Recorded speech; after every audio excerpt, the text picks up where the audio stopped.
Welcome to Reaper's Creepers. Step into the shadows, where tales of the unknown unfold. Relax, listen, and drift into the dark. Welcome. Today's story is part 2 of I Just Moved to a Small Town and There's Something Wrong with the People Living Here. Written by Boris Bacic. You can find part 1 and a link to all of his stories in the description and pinned comment below. Let's begin. That night, as I made my way back home, through the unnervingly quiet street, I became increasingly aware of eyes on me. There was no one outside out in the open, but I was sure at one point that I saw someone peeping from their window. I tried to act as naturally as possible without arousing suspicion. When I entered my house, I locked all doors and double-checked the windows to make sure they're secure. I didn't want to cover all my windows, since that could arouse suspicion with my neighbors in case they were watching. When I reached the window in my bedroom, a sharp pang of pain hit my head, just like a few nights ago. It was stronger this time, and through my blurry vision, I saw the red light from the tower blinking outside in the distance. Moments later, it stopped, and the headache was completely gone too.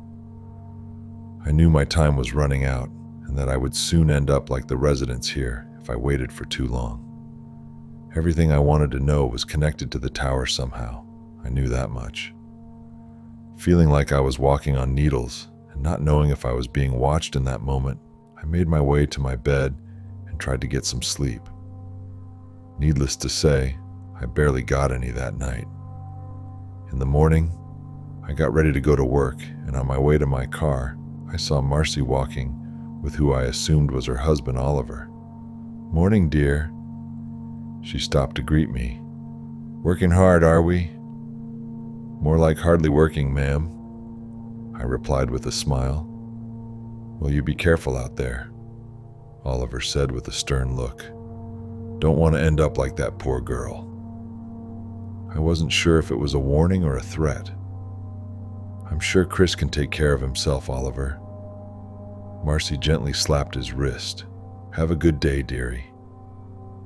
They went their own way, and I wondered if the people in the neighborhood were really walking around so often, or if they were patrolling for suspicious activity. My day at work was boring, and I kept glancing at the watch, waiting until 2:30 so I could go to Cafe Bella. "Hey Chris, we have a meeting at 3:15 p.m. and we need you there," one of my coworkers said around lunchtime. This all seemed too convenient to be called a coincidence, but I was determined not to be stopped. "You know what? I have a doctor's appointment at that time, so you guys will have to send me the minutes after." I quickly made up an excuse, and to my surprise, my coworker didn't complain. As soon as the clock ticked 2:30, I got up and out of the office. The cafe was close by, so I walked to it. On my way there, I figured I should have brought a weapon of some sorts for defense purposes, but then figured it would probably be useless. In the best case scenario, I'd be able to stab an assailant and run away, which would still make me a fugitive. In the worst case scenario, which was a lot more likely to happen, I'd be either arrested by the town's police or whatever they were on spot, or swarmed by the residents. The cafe itself had a lot of people inside, but Clara wasn't there yet. I ordered coffee and tried to occupy myself by browsing social media. I resisted the urge not to look over my shoulder. I was beginning to get paranoid, thinking either Clara lured me into a trap or stood me up, when I heard her jovial voice behind me. "Chris, hi. Fancy meeting you here." "Hey, Clara. Seems like this place is really popular, huh?" I played along. "Yeah, I finished work earlier today and wanted to grab something to drink, and this place has the only good coffee in town." She smiled. With my peripheral vision, I saw one of the guests glancing sideways at us. As soon as our gazes met, he quickly moved his away and continued talking to his date. "Hey, do you have time for a walk? There's a park close by, right?" I asked. "Yeah, I got time. Let's do that," she said. I left some money on the table and we exited the cafe. We made small talk until we entered the park. In retrospect, the park was more isolated and probably a lot more dangerous. But at the time, I felt safer somewhere private and away from prying eyes so we could talk in peace. "I really like it here," Clara said. "Especially during winter.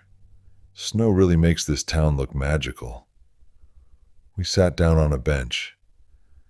In the distance across from us sat an old man on a bench, reading newspaper.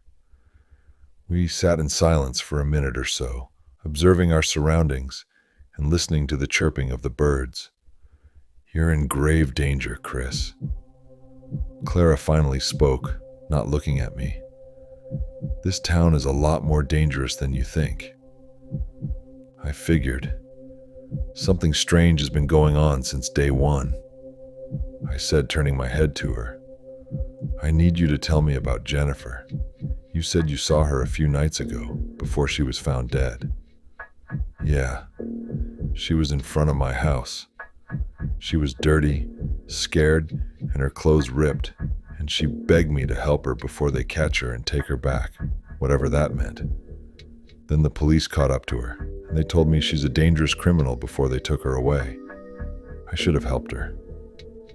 Clara looked concerned. She said, "There was nothing you could have done. Jennifer was onto something. She kept talking about the tower and how it's responsible for people being brainwashed or something.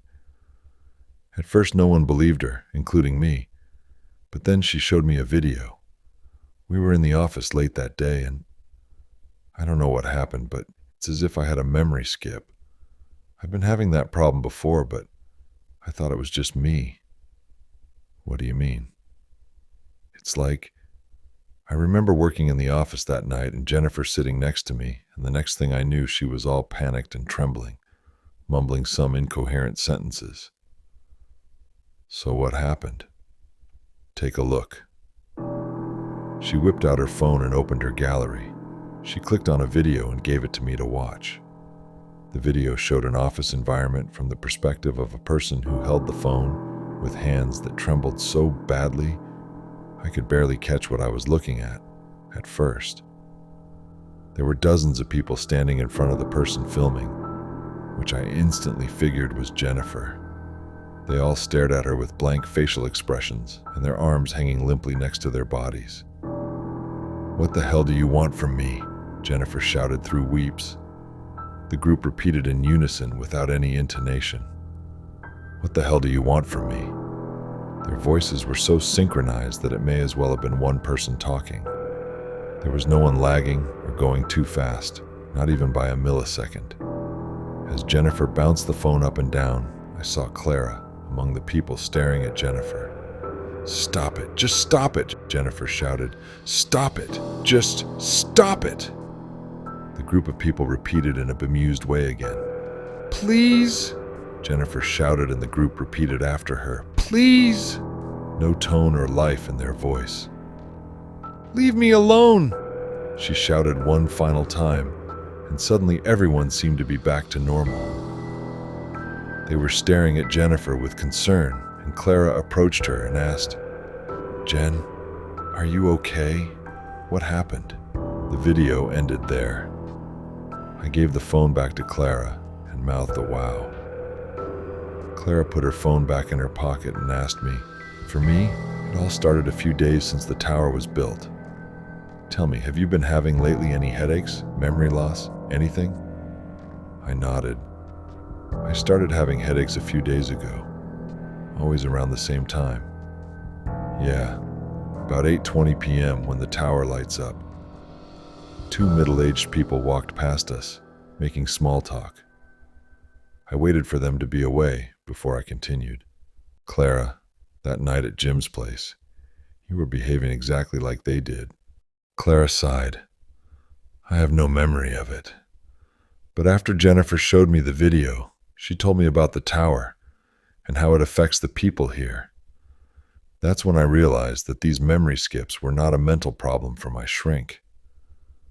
But you don't seem to be affected like the others entirely." I've been using earplugs every night around that time since Jen told me, and I was going to do it during game night too, but I lost track of time. The next thing I knew, you were gone, and we just continued game night normally. I've been living here for a while, but I probably managed to slow down the progress of the signal on me with the earplugs. However, if I continue to get exposed to it, I'm sure I'll end up like the others. And you will too. So, we need to get out of here? I asked. We can't. Why not? Jennifer tried twice, and both times the police had a roadblock and told her she can't leave due to some hazards. There are only 2 roads out of town, and both were blocked. I remembered Marcy telling me that no one leaves the town once they visit. I started to realize now that there was more of a hidden meaning in her sentence than I initially suspected. So, there's only one thing we can do, I said, and she nodded in agreement. We gotta get to the tower. I glanced at the old man reading the newspaper. He flipped a page and continued reading. That's where the next problem comes, she said. Before Jennifer disappeared, she told me what she intended to do. She was sure destroying the tower would break the hold of the signal over the citizens, so she went there, and then she disappeared. I looked down and thought for a moment. What the hell is that tower, I wonder? I said out loud. Marcy said there were some shady people in vans driving through town when the tower was erected. I'm sure they were the ones responsible for the whole thing, but no one knows who they are and who they work for, since they came and went so quickly.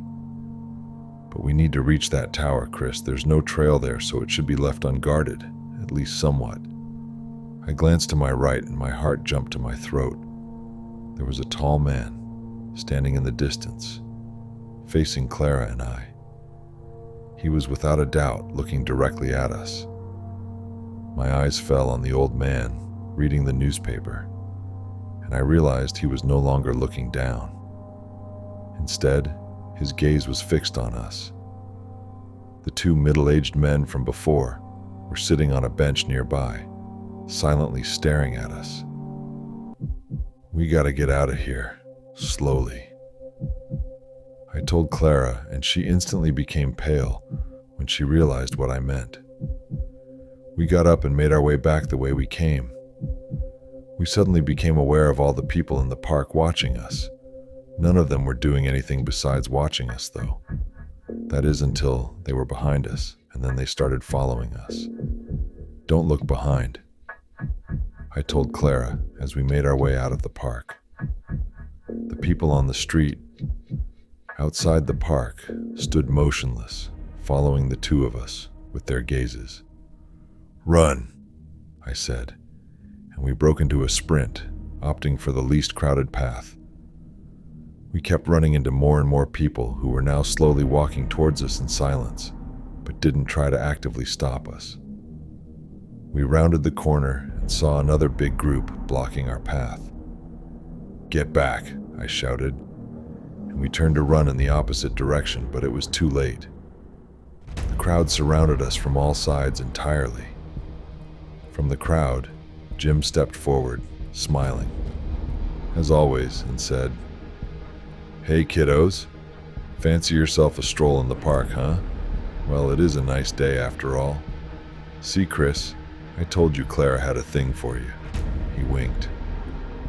Jim, what are you doing? I asked. We talked about this yesterday, didn't we, champ? The whole not being a hero thing? I thought you and I saw eye to eye, but I guess I was wrong. Which is a darn shame because we were going to play Cluedo this Friday. He put his hands on his hips and shook his head like a disappointed parent. Oh well, I guess we'll have to find a substitute. He motioned something and the group immediately started grabbing violently at me and Clara. I shouted for them to let us go while Clara pleaded with them and cried for help. I struggled against my captors, but every time I'd manage to wriggle one hand out, someone else would grab me immediately. Pretty soon I was pinned down on the floor. The last thing I remember before everything went dark was Jim coming up to me and saying, I think you need a timeout, sport. I woke up with a throbbing head. I looked up and my blurry vision started to clear up. It took me a moment to remember what the last thing was that happened, and then panic started surging in. I tried to get up but realized that my wrists and ankles were bound behind my back. It quickly became apparent that I was tied to a chair in a basement. A faint light bulb dangled from the ceiling, giving off a sickly glow to the room. Clara was in a chair across from me, with her head down. I called out to her, but she didn't respond. I panicked, thinking she may be dead. But before that dreadful thought set in, she groggily raised her head with a moan. Clara, are you okay?" I asked. She looked at me with bloodshot eyes. "Chris? Where?" she muttered and looked around. In moments, she was wide awake, with visible fear on her face. She started hyperventilating, straining against her binds, but to no avail. After realizing there was no way out, she started crying. "Clara, listen to me." I leaned forward as far as I could. "We're going to make it out of here alive. Let's try to look for something that can help us get out of here." She nodded and became slightly calmer. I observed the room. There was a small window on the other side through which I could see it was dark outside, but I saw nothing that could help us cut the ropes.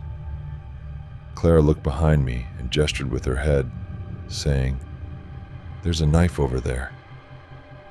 I craned my neck and saw a rusty-looking kitchen knife among other tools on a nearby table. Okay, I'm gonna try to reach it," I said. I braced myself and hopped with the chair backwards with my entire body. I barely managed to cover any distance, but I was closer, and that was something. I pushed again. "Chris, careful, your chair almost tipped over," Clara said. I looked back at the table. It was still a few feet away. I pushed again. The legs of the chair scraped the floor so loudly that probably everyone in the neighborhood heard it. I decided not to waste any time and pushed again.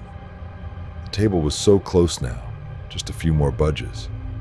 And then the basement door opened. In walked Jim and Sarah. "Awake already, champ?"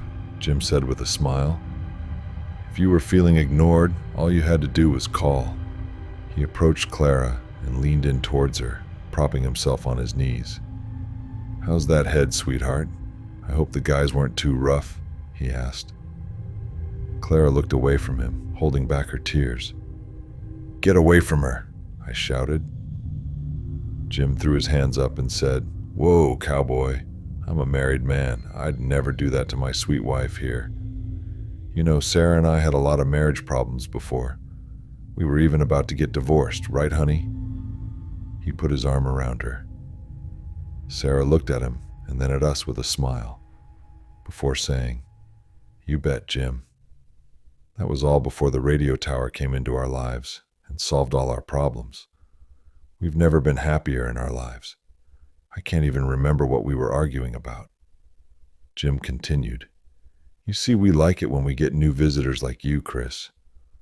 What we don't like is when someone comes and starts snooping around and trying to ruin our perfect lives here." He took a step away from Sarah and started pacing around the room. He continued, "We've been living here our entire life, and then someone like you comes along from time to time, and all of a sudden, after just a few days, they start to think they know what's best. That just makes me so darn angry." His face turned red, and he swiped his hand across the table violently and knocked down all the tools with a loud clatter. My faint hopes of reaching the knife were completely gone now. "Jim." Marcy's voice came from the door. Everyone looked at her, and she said, "Oliver needs someone to drive him to the hospital. He's feeling really unwell again. Is there a chance you could do it?" "What, now?" Jim asked. "Please, Jim." Jim put his hands on his hips and looked at me. He then looked at Clara and threw his hand up, saying, "All right, fine. Sarah, can you pick Nick up?" Of course, Sarah said, and then looked at Marcy. Marcy, would you mind keeping an eye on these two until I'm back? Of course, dear. My cake won't be done for another hour or so. You just go on and do your business. Jim turned towards me and smiled. Chris, you behave now with Marcy. Okay, champ? He winked and gave me a finger gun before leaving the room with Sarah. Marcy closed the door and started humming as she made her way down. She opened the small window and said, We need a little fresh air in here. Marcy, please. Clara wept, but Marcy ignored her and made her ways to the scattered tools on the ground. Oh, what a mess. She clicked her tongue and started picking up the tools. Marcy, you have to let us go. They'll kill us like they did Jennifer, I said. Quiet, dearie. She refused to look at me as she rearranged the tools on the table. She stood at the table for a moment before picking something up and coming up behind me. I suppose Jim and Sarah won't be back for another 10 minutes, she said. I craned my neck and saw a shiny object in her hand. It was the knife. Marcy, what are you doing? I started to panic. She leaned in and whispered in my ear, You should have eaten my mint cookies, dearie.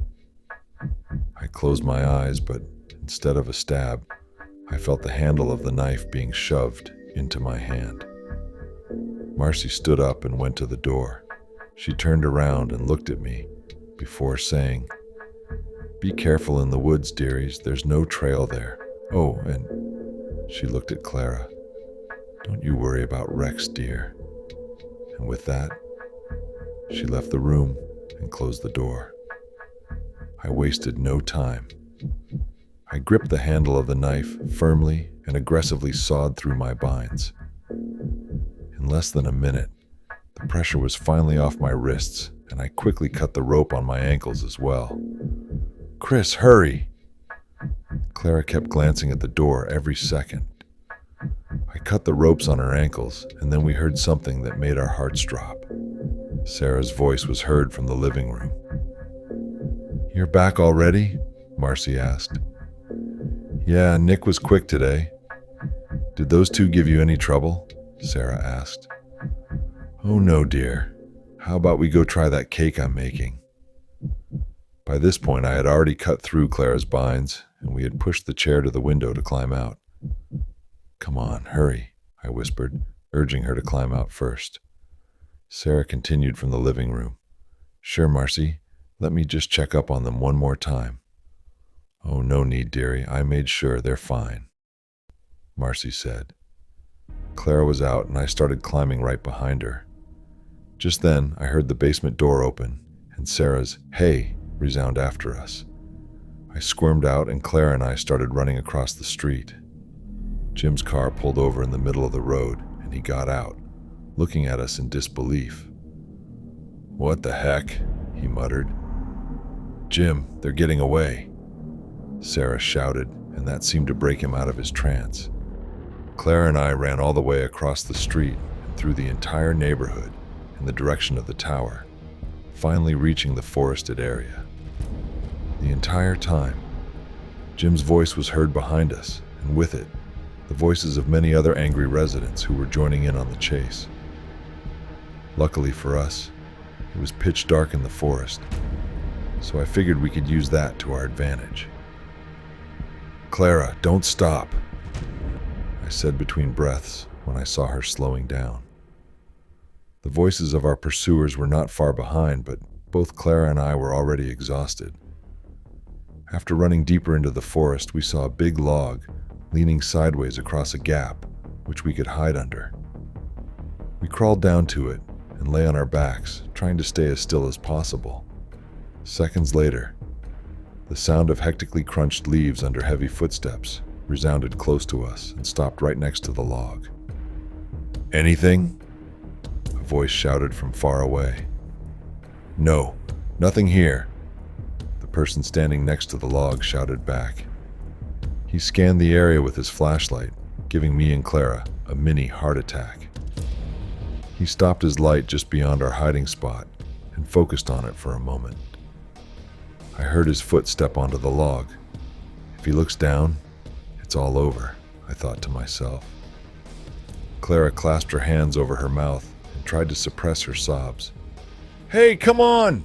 The same voice from before shouted back at the guy. He shone his light away, muttering a, "Yeah, yeah," and the sound of leaves being stepped on gradually became distant. After what seemed like an eternity, I raised my head and looked around. There were a few beams of light bouncing far away in the distance, and voices shouting to each other back and forth. But Clara and I weren't in any immediate danger. "Clara, we have to go. Now," I quietly said to her, and she nodded, tears streaming down her face. We slowly got up and quietly made our way in the opposite direction of the people, being careful not to snap any twigs on the ground. "I think the tower is this way." I pointed over yonder. We climbed a hill, and as soon as we did, we saw the tower in the distance. We soon found something what may have been a trail long ago. It was uneven and at times unsafe, winding dangerously close to steep hills, but it was all had. The trail wound around and went up and down, but it seemed to go in a general direction towards the tower. The voices were completely gone now, and we saw no lights anywhere. "You think we'll get there soon?" Clara finally spoke up after a little while. "It looks pretty close, maybe an hour away," I said. "What if Jim and the others set up a trap for us there?" she asked. "Well, then we'll just have to get there before them, although I doubt any of them know how to reach it anyway." We walked quietly for a while. The trail ended in the leaves and dirt, and we were forced to go back to walking through the woods off trail. We had no electronics on us to navigate the dark, but even if we did, using them would have been tigicide in this situation. The only orientation we had was the insidious tower, which seemed to grow in size and danger with every step we took. We trudged on, knowing that every passing second brought us closer to reaching it and ending this nightmare. We had just found another small trail and started walking on it, when we caught something with our peripheral vision from above. The tower was blinking with red light. "Oh no," I managed to utter before my head exploded with pain. My vision became blurry, and I felt my legs going weak. I fell to my knees, and I saw Clara standing limply and staring at me with a blank expression. "Clara." I tried to reach out to her, but she just stood there. And then everything went completely dark. When I awoke, it was early morning and a thin fog was around me. Clara was nowhere to be found. I called out to her, but only got my own echo as a response. There was no way I could find her in this fog, and I had no idea where she could have gone. So after careful contemplation, I figured I had to move on and reach the tower, with or without her. I stood up, and with legs that felt like they were made out of lead, I slowly made my way uphill. My head was killing me, and occasionally I'd hear a buzzing in my ears. Maybe the signal was finally starting to get to me.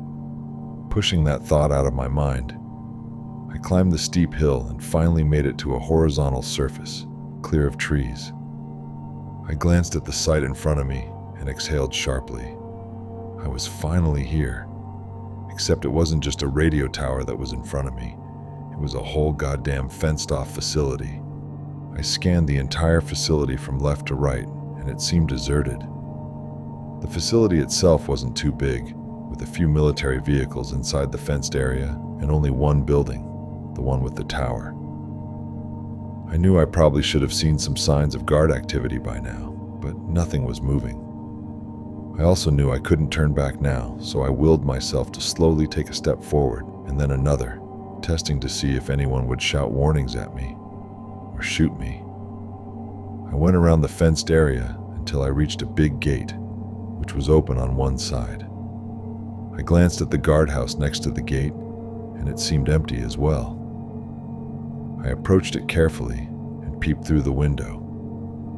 I couldn't see anything, so I cupped my hands next to my face and squinted.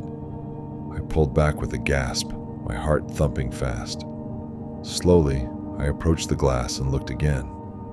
There was a dead body on the floor of the guardhouse. The military uniform, which fell baggily over the dead body, indicated that the soldier had been dead for some time now, maybe a few days. It didn't look too decomposed. On the one hand, I felt relieved because I knew these guys would have shot me on sight, which was evident from the assault rifle on the floor next to the body. Feeling a surge of encouragement, I strode inside and approached the building. I saw 2 more dead soldiers near the entrance. They looked like the one in the guardhouse, a few days dead and no visible wounds. I opened the sturdy door with a creak, loud enough to alert anyone to my presence. In front of me was a pristine white corridor.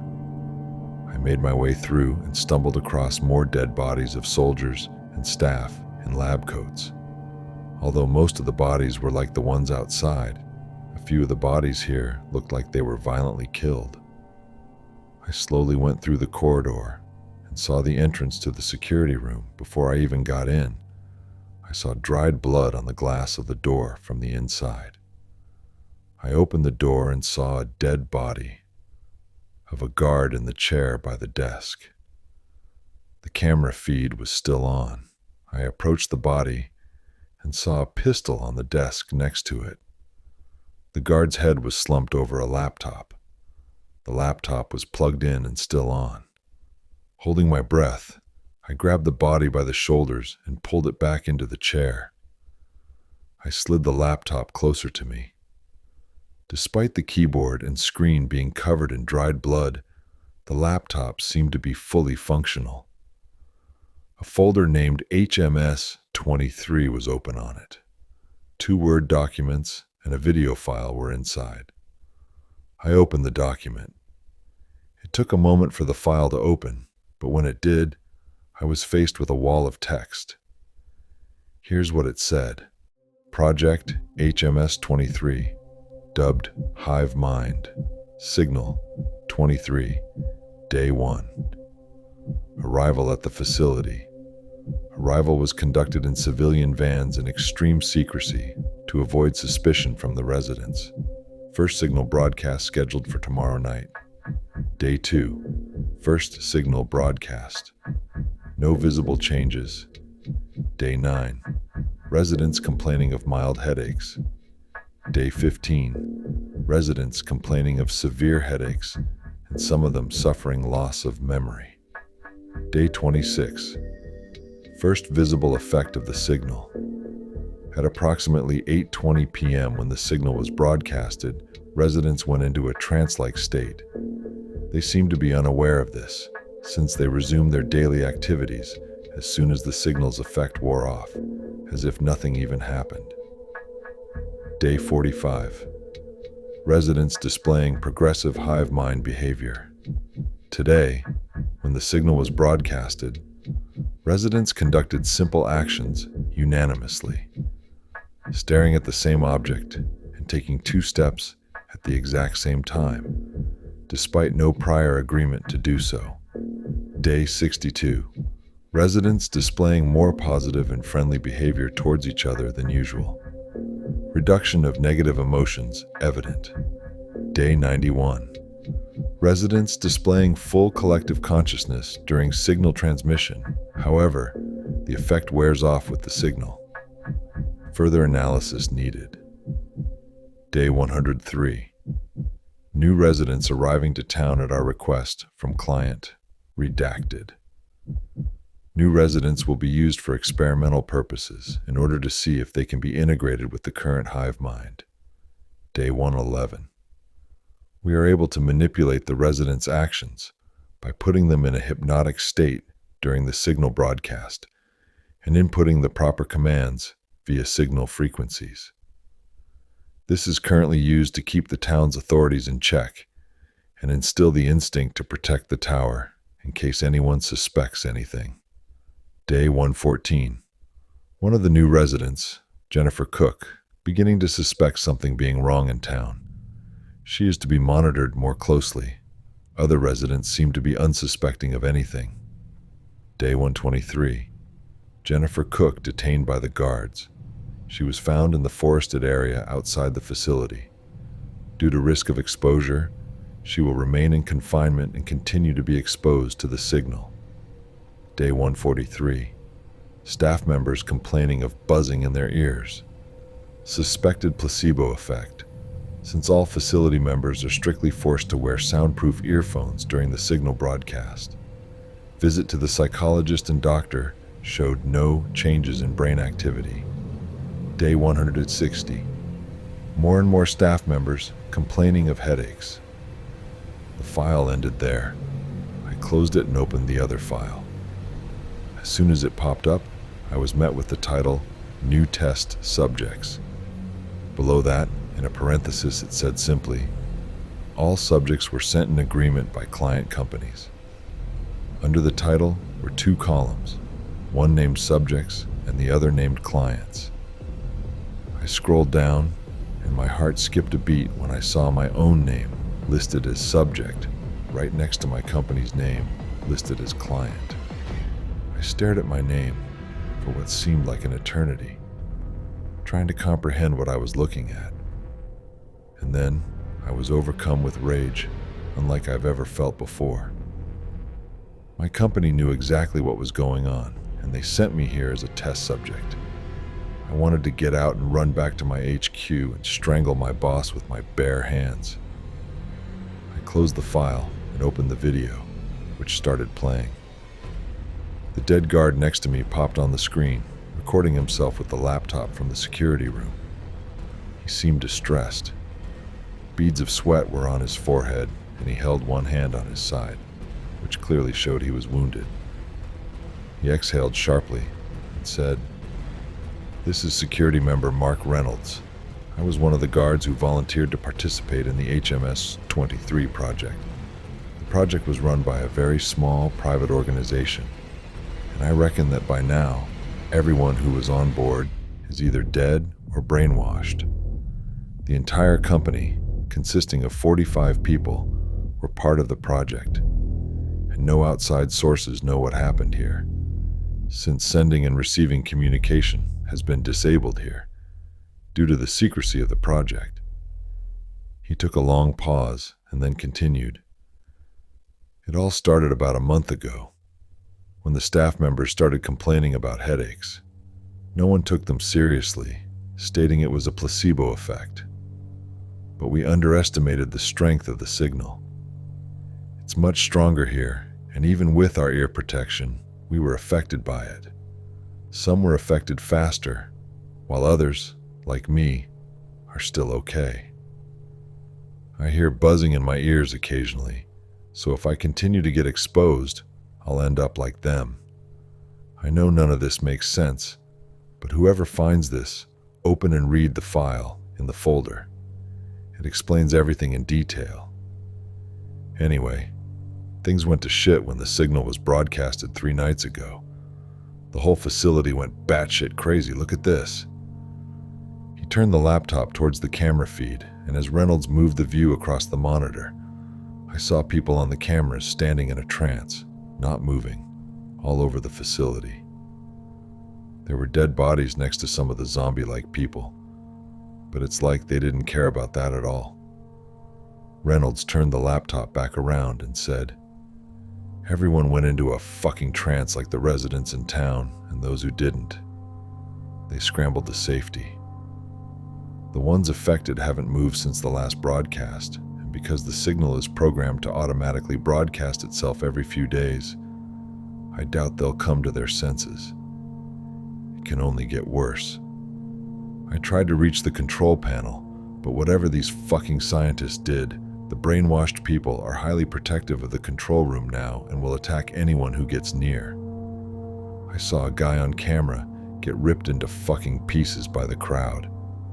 They won't let us out either, and most of the people who made sudden moves or tried to get out are dead now. In all that mess, Jennifer was the only one who managed to get out. I can't tell if they didn't attack her on purpose or she just got lucky. But either way, she seems unaffected by the signal, so I hope she's safe. The brainwashed people started literally dropping dead one by one since 3 days ago, after days of standing in one spot, probably from dehydration and exhaustion. I could wait it out until they all die and then turn off the tower signal, but I probably wouldn't outlast them. When I tried to get to the control panel, I was attacked by the group, and one of them managed to stab me. It's not going to be long until I bleed to death. Strangely though, as soon as I went back to the security room, they returned to their spots, not caring about me anymore. He paused and took out a pistol with his blood-covered hand and said, "I guess I deserve this." I knew what I was getting into, but the pay was just too good to pass up on. The signal won't stop broadcasting, even with all the staff members dead. If anyone unaffected by the signal finds this, put an end to this before it's too late, please. He began breathing shallowly. Without a moment of hesitation, he pointed it to his mouth and fired. His lifeless body fell with a loud thud over the laptop, moving the camera upwards in the process. The video continued like that for a few more hours before ending, but I skipped through those parts. I closed the laptop and looked at the camera feed. Nothing was moving. This could be my only chance to destroy the tower. The facility was fairly small, so finding the control room shouldn't be difficult. I grabbed Reynolds' gun and went out. I strode down the corridor and turned left at the fork. The sign, "Control Room," was pointing straight, so I followed it. When I reached the door at the end, I practically kicked it down and went inside. In front of me was a room filled with corpses of both scientists and soldiers alike. The room reeked of feces, urine, and rot. Behind was a big control panel with dozens of buttons and a monitor on top of it. The display read "Next signal broadcast in 16 hours, 24 minutes, 18 seconds. I figured I didn't need to have the knowledge to use the panel as long as I shot it to hell. I took a step forward and aimed the gun at the panel. It all ends here, I thought to myself. "Don't do it, champ." A voice came from behind me. I turned around and faced Jim. For the first time ever since I saw him, he looked afraid. I pointed the gun at him. "Stay back, you bastard," I said. "Relax, I'm not going to harm you." He raised his hands. "See, I didn't bring any weapons." I stared at him for a moment before finally asking, "Where's Clara?" "She made it back to town. She's one of us now." He said, "And you can be too. You would never have to worry about anything again. You'd be happy, truly happy." "That's bullshit and you know it. This tower twists your mind, makes you a zombie." "Chris, please. I'm not going to let it make decisions for me." I pointed the gun at the panel and put my finger on the trigger. "My youngest son is dead," Jim recited quickly, effectively stopping me from pulling the trigger. I looked at Jim, who was crying now. He continued, "1 year ago, my son was in an accident. He died before reaching the hospital. The 6 months following Taylor's death were the worst of my life. I turned to alcohol. I neglected Sarah and my other 2 kids. Sarah was about to leave me, and I was just about ready to commit suicide. And then, it all just disappeared when the tower was built. The depression, the grief, the alcoholism, the pain, all gone in a day. I was my old self again, and my family could start anew. And not just me. There were many residents like me who the tower helped. Don't you understand? The point of this signal isn't to enslave us, but to create perfect lives for us, to save us. They sent you here for a reason, Chris, because they knew you needed the signal." I lowered my gun and stared at Jim. He was right. I was having trouble coping with my fiancée leaving me before I moved here. That's probably why my company sent me here. I was the ideal candidate. "Chris, I'm begging you. Don't make me go back to that dark place. Don't take this away from me." Jim wept. I closed my eyes and exhaled sharply. I thought about living my life like Jim and the others, without any pain and grief. A blissful life in a small town, where nothing bad could ever happen. Then I opened my eyes and said firmly, "We have to take responsibility, Jim." Before Jim could say anything more, I turned around and started blasting at the control panel. I kept pulling the trigger until I was out of bullets, and the control panel was left damaged beyond repair. The monitor displayed an error message, and I finally dropped my gun on the floor. Jim was on his knees, weeping. "I'm sorry, Jim. I can't imagine what you had to go through, but you can't live your life like that. The fact that you feel something is what makes you human, and if you take that away, you're no better than a lobotomized patient." He looked at me tiredly, with bloodshot eyes, but said nothing. I said, "I know you never wanted to harm me or Clara. It was all the signal. It programmed you to protect it." I helped him up and said, "Let's go back. Your family needs you."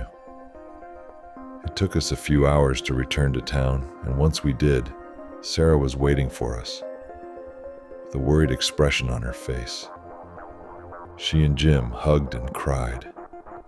I looked down the street towards my house and saw Marcy, Clara, and Rex standing in front. I ran to them and hugged Clara, who apologized over and over for leaving me in the woods. I told her it's okay, because in truth, I was just glad she was okay. "We should go inside, dearies." Marcy said, "Bowie, I made some cookies." When I looked at her, she winked and said, "Don't worry, they're not mint flavored."